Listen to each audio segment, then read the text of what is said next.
Am I live? Here we go. Let's get it going.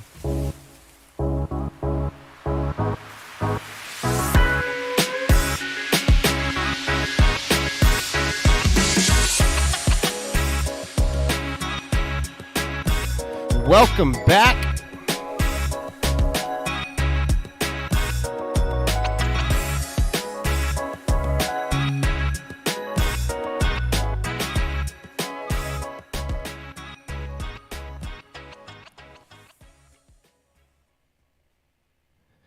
All right, welcome back, ladies and gentlemen, to another edition of Student Hours with your professor, Dr. Sean Clavell here.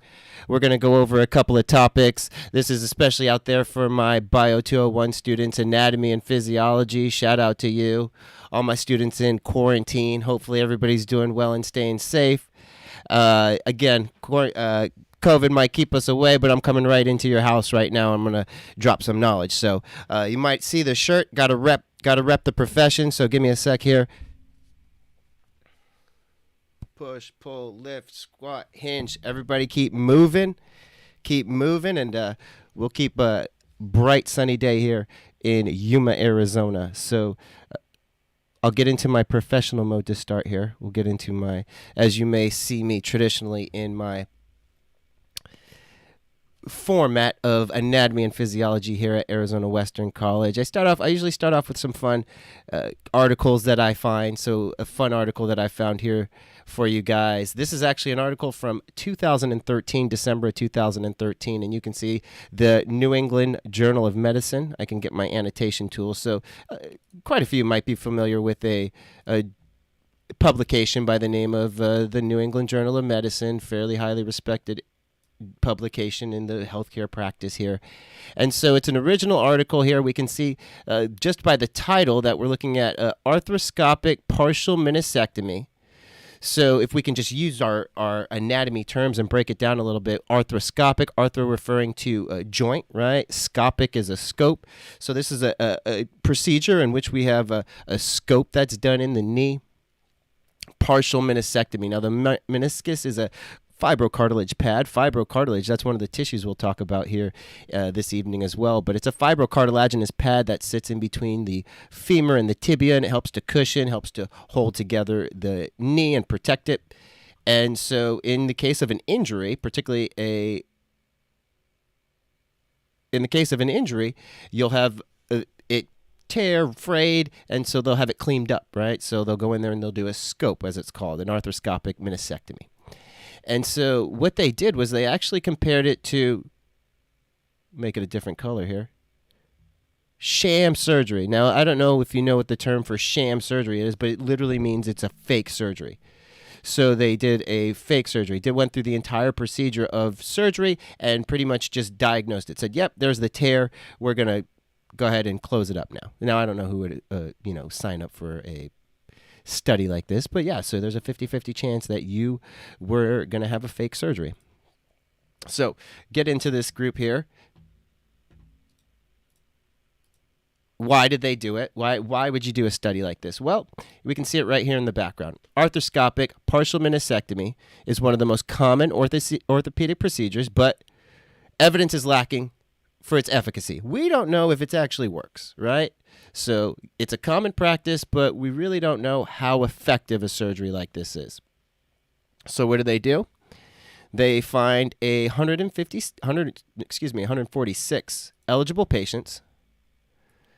And so now we're looking at an age range here at 35 to 65. And so what we're looking at is degenerative. You can see it's kind of hyphenated here. Degenerative meniscus tears. So there's two types of meniscus tears that often occur. You can have an acute meniscus tear that happens in our athletic population, cutting, running, jumping. They twist with a little compression on it, and you get this tear to the outer portion of the meniscus, or the lateral portion.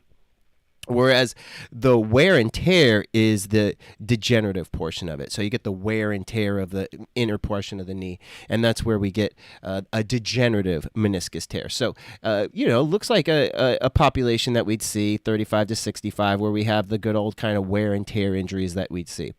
So they went in and they assigned the group to either our good old-fashioned arthroscopic partial meniscectomy or fake surgery.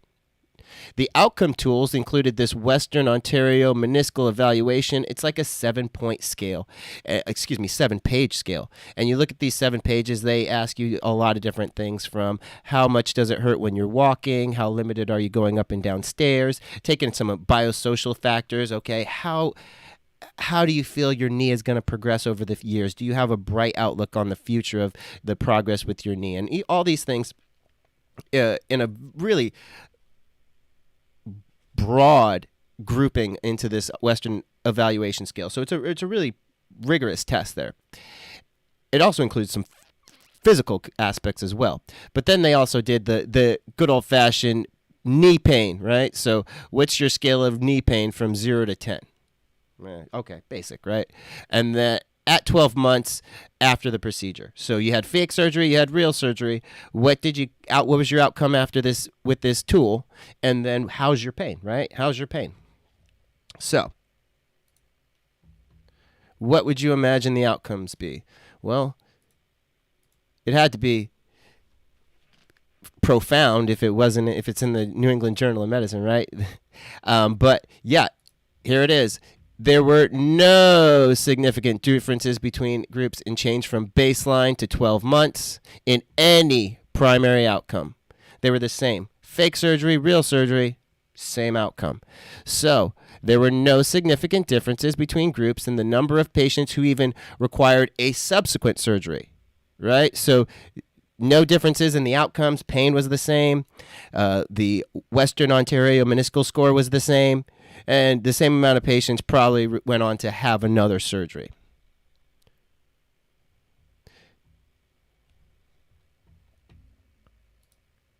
So what's the conclusion, right? What's the conclusion from a study like this? Well, the conclusion is basically that real surgery, arthroscopic partial meniscectomy, was no better than a sham surgical procedure, right? But I think we can also infer some other outcomes from that, right? We can think about what are the things that are same that are going on in the procedure, right? There was actually a probe that may have been used. There was a whole theater of surgery that was going on. And then what were the things that were different? The things that were different were in one procedure, the actual meniscus was trimmed, removed, whereas the other one, it was not. So was it the probe that did it? Was it the manipulation of the orthopedic surgeon? Was it the fact that there's also a placebo effect that occurs, and we have to account for that? So just a little bit of it for us to munch on there as we talk about anatomy, physiology. You can't have the brain without the body, and the brain needs the body to survive, right? So it's kind of an interesting concept that we have here.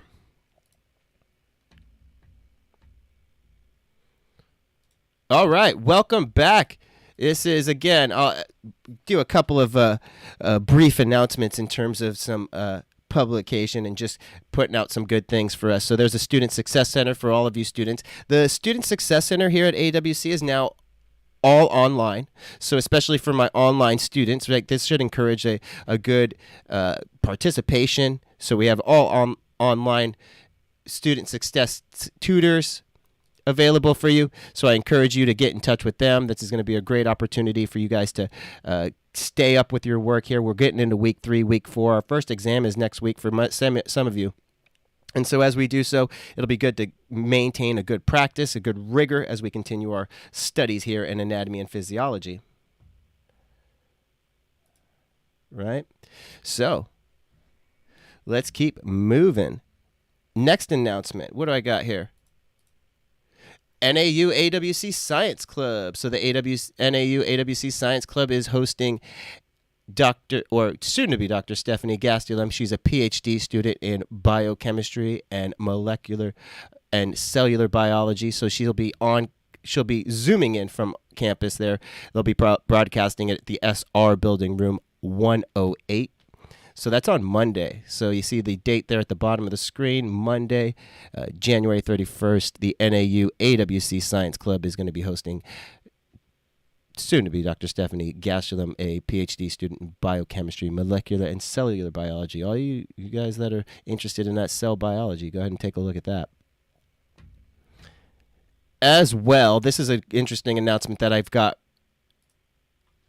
over the last night. So some of my students this might be new to a number of you. There's a healthcare scholarship. So Yuma Regional Medical Center is providing a healthcare scholarship.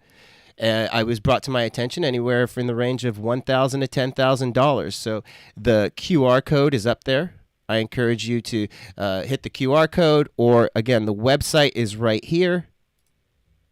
Take a look. The website, yumaregional.org. Then there's the /for the Community Foundation. But again, just drop that QR code. That'll hopefully take you to the website. There's the healthcare scholarships for students applying undergraduate and graduate degrees, applying for healthcare fields. So again, take a look at that for all my students. Right.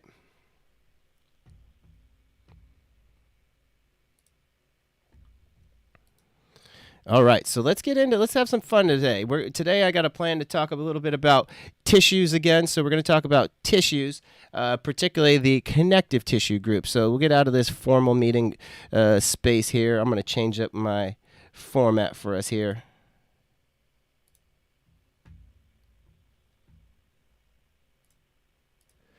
And so the website we'll be hopping onto here, and for many of you, it's on your Canvas page. We're going to histologyguide.org here, so I'll bring it up first. You might recall the website looks very similar to this. There's the website there for you. Excuse me. I'm going to get into a different mode here, get a little bit more informal as we go. And so if we go into the slide box, we'll just talk a little bit about tissues, right? So there's trillions of cells in the body. Comes down to about 200 different types of cells, so 200 or so different types of cells. And then there's just 4 main tissue types, right? 4 main tissue types that we're going to talk about here. And those 4 main tissue types are going to include the epithelial tissue.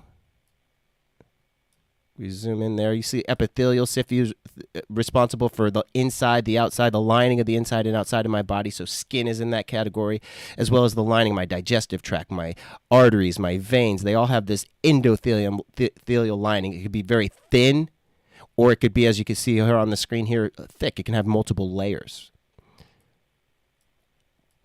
Another tissue group is the nervous tissue, right? Your brain, spinal cord, and nerves. Take a look at these. These are actually neurons. So you can see the neurons, these big neurons there. And then you have these helper cells. These are called neuroglia.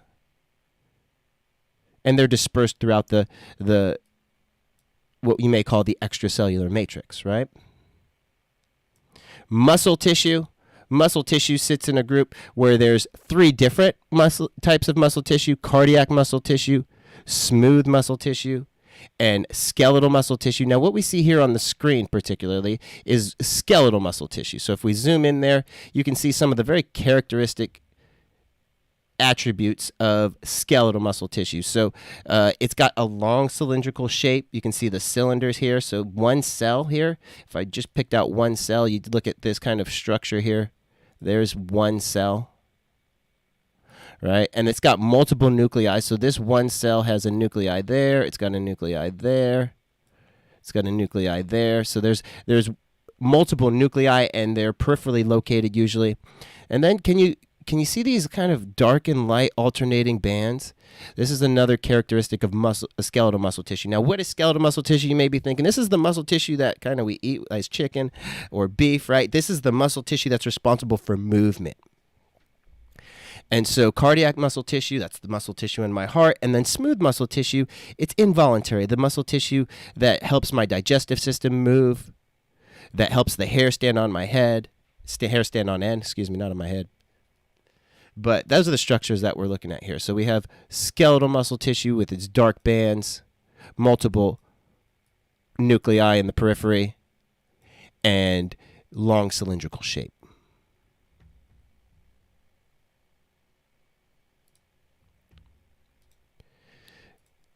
Next, we have the broadest group of them all. This is the connective tissue group. So connective tissue is going to include fat, bone, tendons. You can see that right there on the screen, but also think like blood and lymph. That goes in more of a fluid connective tissue group. As well, you have cartilage in there. So cartilage is in there. So the hyaline cartilage as well as fibrocartilage. Those are all our cartilaginous structures that we'll see.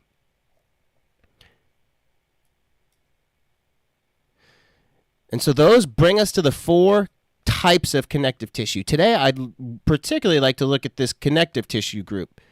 This is the broadest category of them all, so we can kind of start to discern a couple of those tissue groups. So if we jump out of the slide box, back into the slide box, you can see connective tissue here in the grouping. Now, connective tissue has, again, a broad category here. So you can see that there's what we may call loose connective tissue. And in loose connective tissue, we could see areolar tissue, often referred to as reticular tissue, but also this adipose tissue too. I tend to put adipose tissue in the loose connective tissue group as well. But if we zoom in here, what we'll see, particularly in the loose connective tissue group, I'm going to zoom all the way in and I'm going to take a picture of this. So what you're going to see in tissue like this is you tend to have 3 fibers. Well, let's start all the way from the back here. This connective tissue is going to have 3 main components, right? The 3 main components are going to be,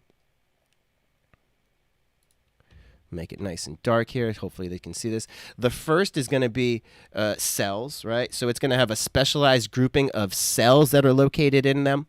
There's going to be gels. I like to call them cells, gels, and fibers. So often it's like a proteoglycan gel, right? Kind of like an extracellular matrix that runs anywhere from a kind of liquidy connective tissue structure to more even like a harder, firmer structure, depending on its makeup here. So you get a proteoglycan gel that's often involved in that. And then the other portion here is going to be the fibers. And there's 3 different type of fibers in particular. Those fibers can be, fibers. Those fibers can be collagen, and collagen's like the most abundant fiber that we see throughout the body. When I think of collagen, I think of like a rope. So it's really tensile. It's very it resists kind of that tensile strength, but it's flexible, right? So collagen. The other one here is elastin. And what do I think when I think of elastin? I think of a rubber band, right? It stretches. A lot of elastin I see in the cartilage of my ear, right? So my ear has cartilage. It contains a lot of elastic fibers, and so, or elastin fibers. And so it's more malleable, might be a term from it. And then finally, we have this reticular fibers. These reticular fibers, I think of these reticular fibers more like a netting. So like, you know, those little nets that like you get a bag of oranges. I just got a bag of oranges from Walmart. You get a bag of oranges, and that's where it kind of holds that in a more of a format. And so that's what that reticular fibers are.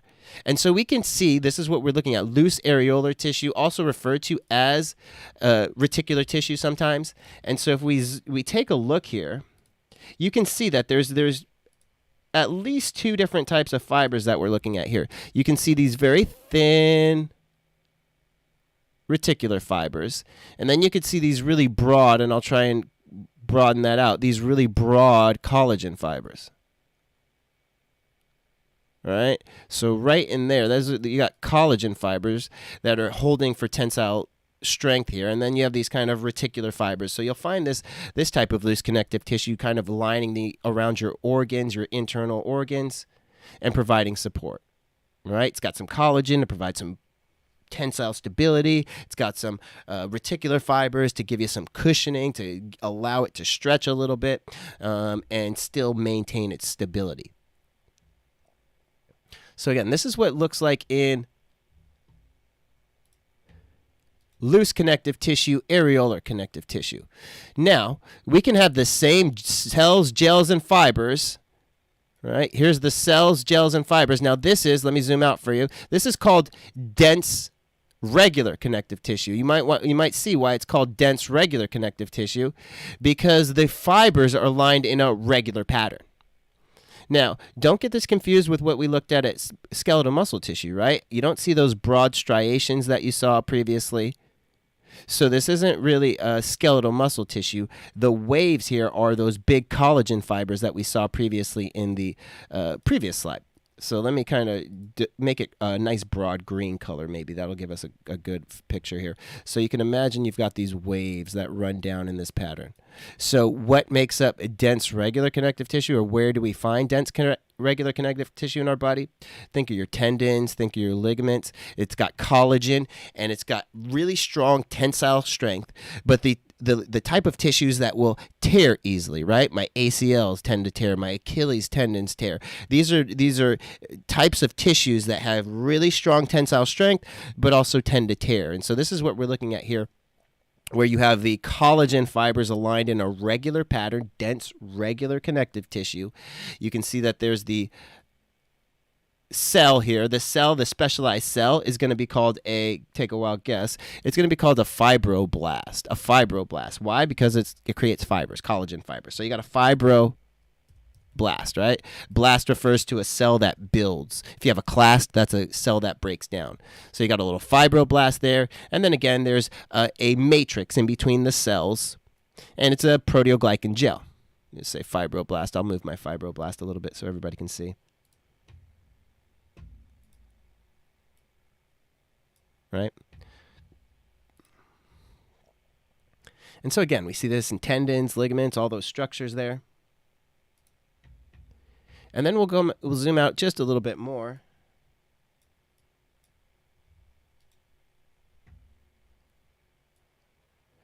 And we'll scroll down to dense irregular, right? So we saw this pattern of collagen fibers that run in a regular pattern. Now, what's dense irregular look like? Well, they don't run in that same pattern. Where are we going to find dense irregular tissue? Well, we find it underneath the skin, right? We find it underneath the epidermis.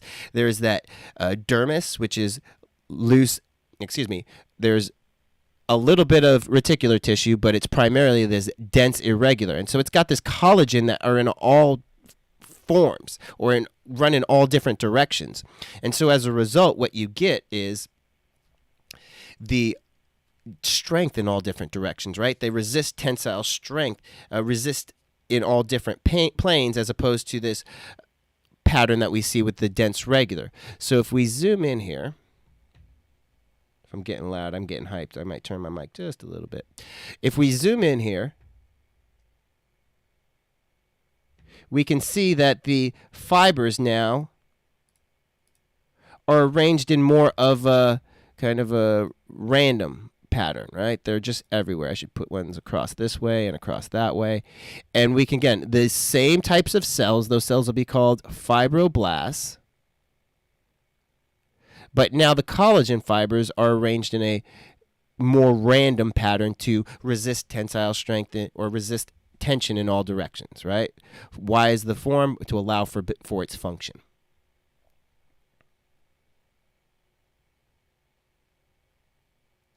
So dense regular and dense irregular connective tissue fall into this classification of connective tissue we often call connective tissue proper, or connective tissue proper. It doesn't show here, but it's called connective tissue proper. Now, adipose tissue, we talked about this in our first section here, but you can see that specialized cell here, it usually comes up as hollow. You can see a peripherally located nuclei.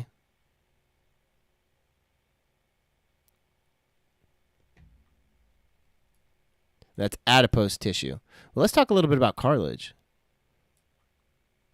So there's a couple of different types of cartilage. The one that you see here, this is hyaline cartilage. We've actually, the in-person class is able to see this underneath a microscope, but you can see that there's not nearly as much collagen fibers, right? We don't see as many that wavy formation like we did with the collagen fibers, with the dense regular or irregular connective tissue. You see these cells here. The specialized cells of any cartilage is going to go by the name of a chondro, and chondrocyte, perhaps, might be the best term for it. Let's see how I spelled it because I put it in white. There it is. A chondrocyte. And so you can see them. They tend to group in groupings of 2 or 3. And you can see them kind of right there, right? Now, these chondrocytes are, they're in a lacunae, right? They're in a lacunae. Let me type that down here.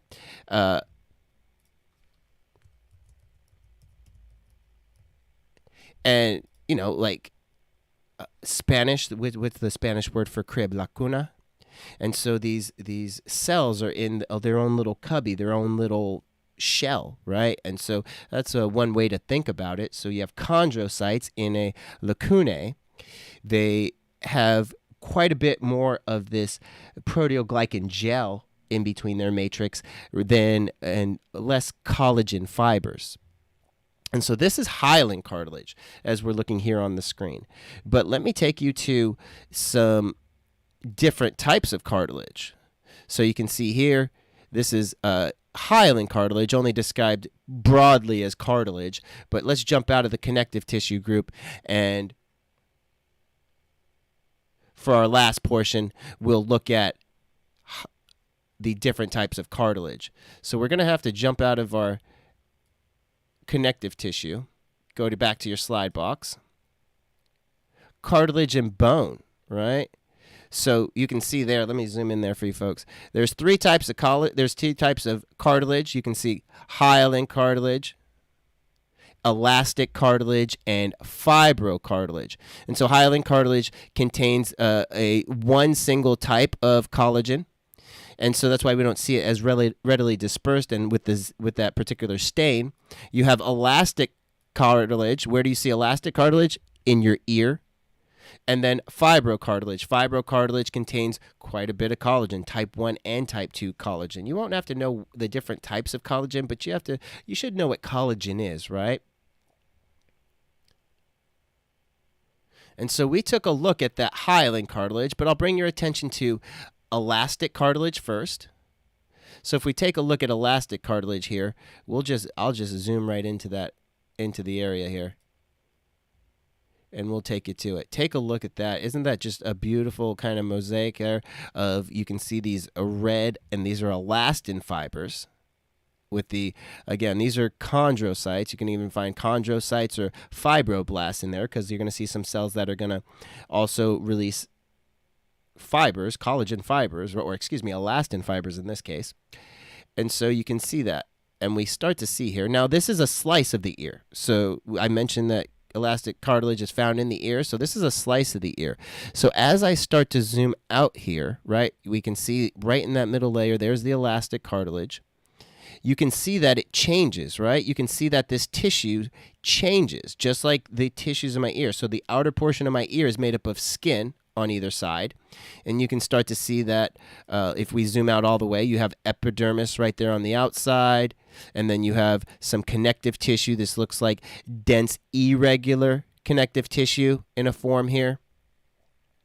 Then we have some vessels. So these look like vessels that will provide either lubrication or blood flow. And so what does that do? Well, look at this. It looks like there's some epithelial tissue here, right? This looks like simple cuboidal epithelial tissue, some simple squamous epithelial tissue.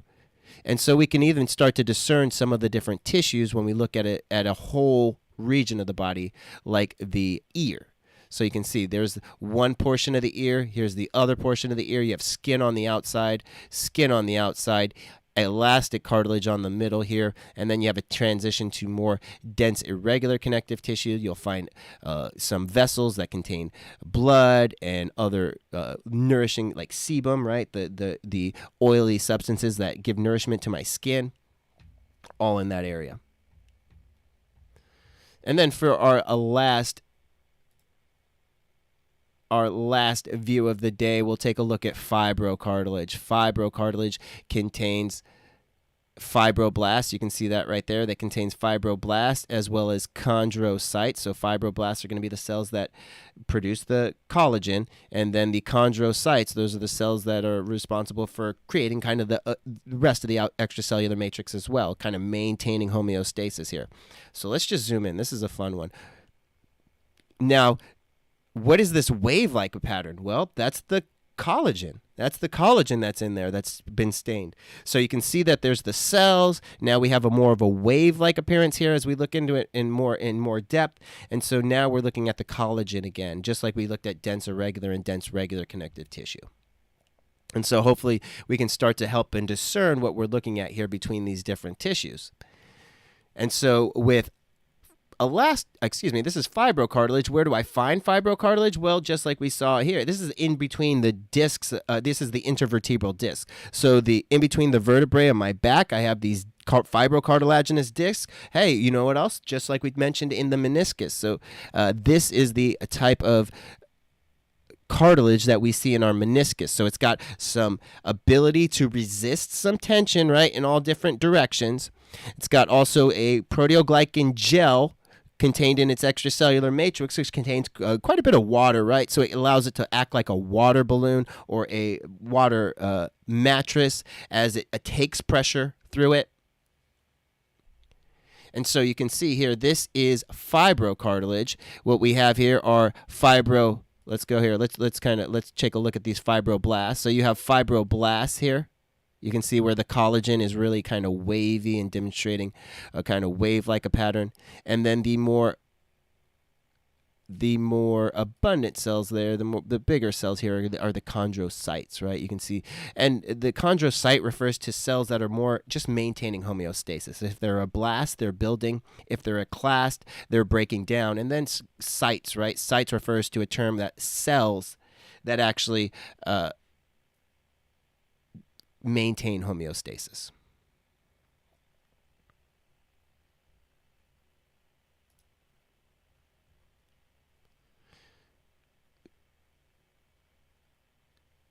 And so just for our own last little portion here as we close, let me take a look at we'll take a look at hyaline cartilage here. And the best thing about hyaline cartilage is it's found on the ends of bones. So it gives us a good opportunity to look at how it trends from, again, that hyaline cartilage, a lot of water content, not as much collagen fibers, allows for a lot of shock absorption here.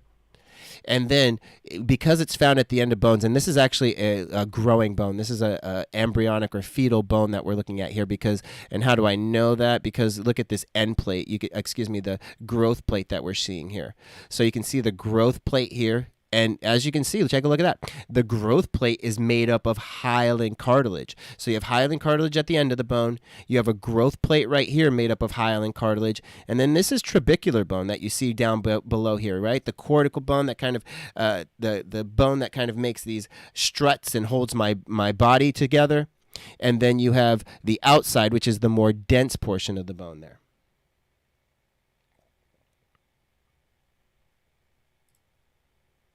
So that'll bring us to, again, as we looked at the types of tissues, today we really focused on connective tissue. We looked at the different types of connective tissue, including dense irregular and dense regular connective tissue. We looked at adipose tissue briefly, and we also looked at the good old cartilage in hyaline cartilage, fibrocartilage, and elastin cartilage. Hopefully everybody was able to enjoy that. Again, if there's any questions, anybody can shout out there on the chat. I got my chat up, but we'll start wrapping up here as if there's anything that anybody wanted to review in terms of this class here. Again, open time as we talked a little bit about the types of tissues here. I'll even play a little game here. We'll talk a little bit about some of the bone structures when we look at, let's see, ground bone. Some of you were able to see these ground bone structures, and this is the outer portion of bone. A little bit different from the inner portion of bone here, where we have these columns there, right? So in future lectures here, we'll be starting to talk a little bit more about the different systems, the integumentary systems, and all those other structures. But I hope everybody enjoyed. Stay tuned for more lectures like this. I'll try and do this on a regular basis. Maybe I'll bring in a guest next week and we'll have some more fun. But until then, everybody stay safe, take care, and I look forward to